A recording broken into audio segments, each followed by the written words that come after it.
பெருமக்களே, பொதுமக்களே, தாய்க்குலங்களே, அனைத்து இந்திய அண்ணா திராவிட முன்னேற்ற கழகத்தினுடைய வெற்றி வீரர்களே, தேசிய முற்போக்கு திராவிட கழகத்திலே முதலில் புரட்சி தலைவர் எம்ஜிஆர், புரட்சி தலைவி அம்மா, புரட்சி கலைஞர் கேப்டன் அவர்களுடைய ஆசியுடன் இந்த வெற்றி கூட்டணி ஒரு மாபெரும் வெற்றி கூட்டணியாக நிச்சயமாக 40 தொகுதிகளையும் நாம் வென்றெடுப்போம் என்ற சரித்திர சாதனையை இந்த தேர்தலிலே நிரூபிப்போம் என்பதை இந்த நேரத்திலே நான் தெரிவித்துக் கொள்கிறேன்.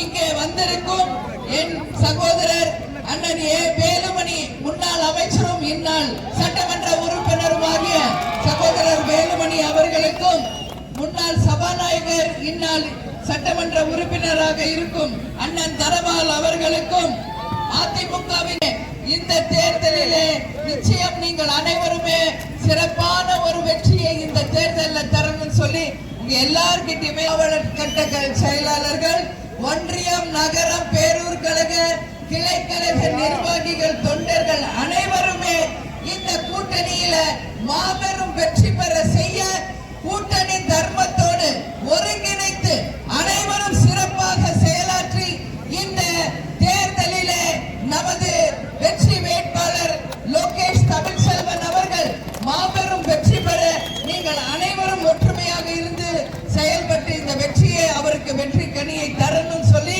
இந்த நேரத்தில் நான் கேட்டுக்கிறேன். மத்திய வேளை கடும் வெயில் இருக்கு. எனவே நான் ஷார்ட்டா தான் இப்ப பேச போறேன்.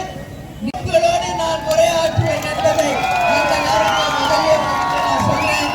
இங்கே நமது வெற்றி வேட்பாளர் நீலகிரி தொகுதியில வெற்றி பெற்று வந்தவுடனே நமது வெற்றி வேட்பாளர் முக்கியமாக தேயிலை தோட்டத்திலே தொழிலாளர்களின் நலனுக்காக நிச்சயமாக பாடுபடுவார் என்பதை இந்த நேரத்தில் தெரிவிச்சுக்கிறேன்.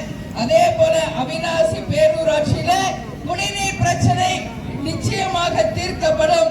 நீலகிரி பாராளுமன்ற தொகுதியில் ரிசர்வ் தொகுதி 3 சட்டமன்ற தொகுதிகள் உள்ளன. அவற்றை அவிநாசி, பவானி சாகர், குன்னூர் என்பதை இந்த நேரத்தில் தெரிவித்துக் கொள்கிறேன். பணிகள் அத்தனையுமே நமது வெற்றி வேட்பாளர் லோகேஷ் தமிழ்செல்வன் அவர்கள் உங்களுக்காக செய்த இந்த தொகுதியை எல்லா விதத்திலுமே முன்னேற்றுவார் என்பதை இந்த நேரத்தில் நான் சொல்றேன். செய்திகளை உடனுக்குடனும் துல்லியமாகவும் தெரிந்து கொள்ள சப்ஸ்கிரைப் பண்ணுங்க.